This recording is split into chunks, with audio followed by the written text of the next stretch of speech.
공간은 의외로 하나씩 하나씩 짤막하게 나누어져 있고 이렇게 인게이지 돼서 복합돼야 거기 중첩이 있으면서 벌어지는 그 공간 겹침에서 생기는 재미가 있는데, 이거는 30명, 40명 들어가는 아주 작은 공간이고, 그러니까 어떻게 보면 압스트랙트 된 사각형 박스라고 보시면 되고, 이거는 식당하고 그 숙소, 그다음에 요거는 도서실과 세미나실, 그렇게 어떻게 보면 아주 단순 명료한 것들의 그냥 배치라 공간의 중첩에서 생기는 드라마는 사실은 없는 건물이라고 볼 수도 있습니다.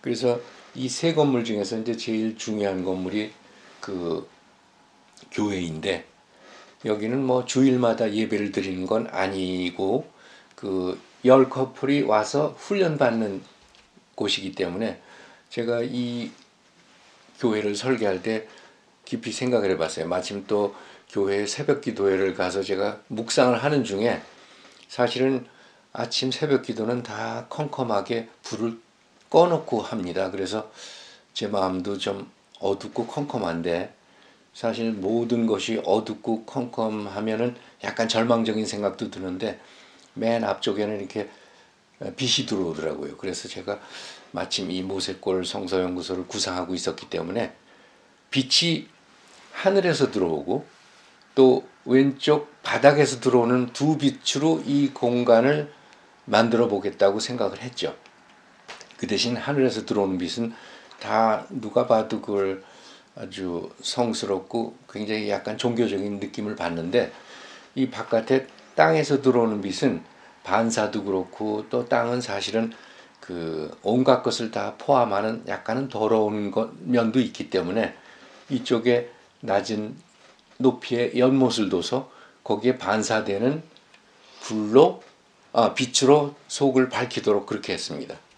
그래서 내부 공간도 이제 사진이나 그걸 보시면 알겠지만, 일체 그 전등기구, 조명기구라든지 라제타라든지 이런 난방기구 같은 것들이 눈에 보이면 그 건축 큰 건물도 아닌데 그 건축에 대한 개념이 희석되기 때문에 그런 모조리 다 숨겼습니다. 그래서 심지어 천정에 조명기구도 없어요. 그런데 그건 어떻게 되는 거 아니? 뒷벽에서 하늘을 그 천정을 비춰서 이렇게 돌출되어 있는 음향 반사판을 튀겨서 반사한 빛으로 책을 볼 수 있도록 이렇게 했습니다. 이 공간에 대해서 제일 할 말이 많은데, 사용자 그 목사님 부인이 어느 날 그렇게 얘기를 해요. 이 달이 떴을 때 이 반사된 그 연못에 반사돼서 이쪽 오른쪽 벽에 그 거기에 달이 떴더라고.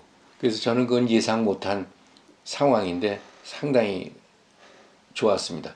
그리고 네이버에서 이거 사진을 보니까 전면에 십자가가 있는데 어떤 때는 이 오른쪽 왼쪽에 이렇게 세 개가 비치는 경우도 있어요. 이 물 때문에 그런 건지, 그래서 그런 것까지는 제가 예상을 못했지만 그건 하나의 보너스로 제가 받아들이고 있는 겁니다. 사실은 이 건물은 박스로 된 건물은 들어가서 보면 사실 노출 콘크리트의 대가인 다다오 안도가 설계한 거랑 유사하긴 합니다. 근데 제가 그 다다오 안도가 설계한 물의 교회를 갔었어요. 저희 아는 지인들하고. 그 앞에 창문이 통째로 다 열리고 그 드라마는 엄청난데, 거기서 이렇게 저희들끼리 대화할 때 그 콘크리트 박스에서 그 울림 때문에 머리가 아플 정도였습니다. 그래서 알고 보니까 호텔 부설, 결혼식, 교회식으로 결혼하고 싶어 하는 사람들 전용 촬영 장소지 예배 보는 게가 아니에요. 근데 이거는 여기도 마찬가지 컨디션이기 때문에 굉장히 울릴 텐데, 음향 전문가가 들러붙어서 천정에 들러붙어 있는 그 이상한 철제 판넬이 여기서 들리는 소음을 다 잡아주는 음향 흡음판입니다. 그래서 작기는 하지만 그런 그 음향학적인 배려도 돼 있는 기술적인, 그러니까 제가 생각하던 건축적인 것도 구현됐지만 아까처럼 소음이나 울리면 갑자기 그 공간이 싫어지거든요. 또 사용도 못하고. 근데 그 두 가지를 다 제가 해결을 했다고 생각합니다. 이제 부가적으로 말씀드리면 이 조그만 채플에서 그 젊은 연인들이 자기가 결혼을 그 결혼해달라고 고백하는 그 인기 있는 장소에 올라가 있더라고요. 아까 얘기한 몇 가지가 저 되는 거 하는 보너스로 앞으로 건축 설계를 좀 더 이렇게 로맨틱하게 정서적으로 할 수 있는 근이 됐다고 생각합니다. 맨 앞에 이 조그만 그 채플에 들어갈 때 굳이 좀 과다하게 보이는 정도의 그 램프를 둔 이유는 여기에 이제 어떤 장애자가 휠체어 타고 기도하러 왔을 때 막상 여기를 자기 힘으로 옆에 아무 도움도 받지 않고 올라갈 수 없을 때의 그 좌절감을 해소시키기 위해서 했던 것입니다.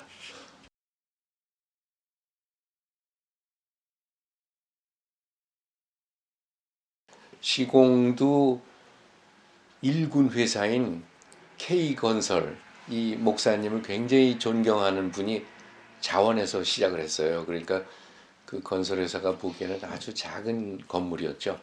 근데 저는 이 채플의 천장도 모조리 다 노출 콘크리트 하려고 그러면 할 수 없이 그 단열재니 뭐니 그것도 다 거꾸로 옥상에 해야 되는데 그거의 시공에서 상당히 어려움을 겪어서 준공 후에 거기서 그 누수가 있다든지 그런 일로 좀 트러블이 있었습니다.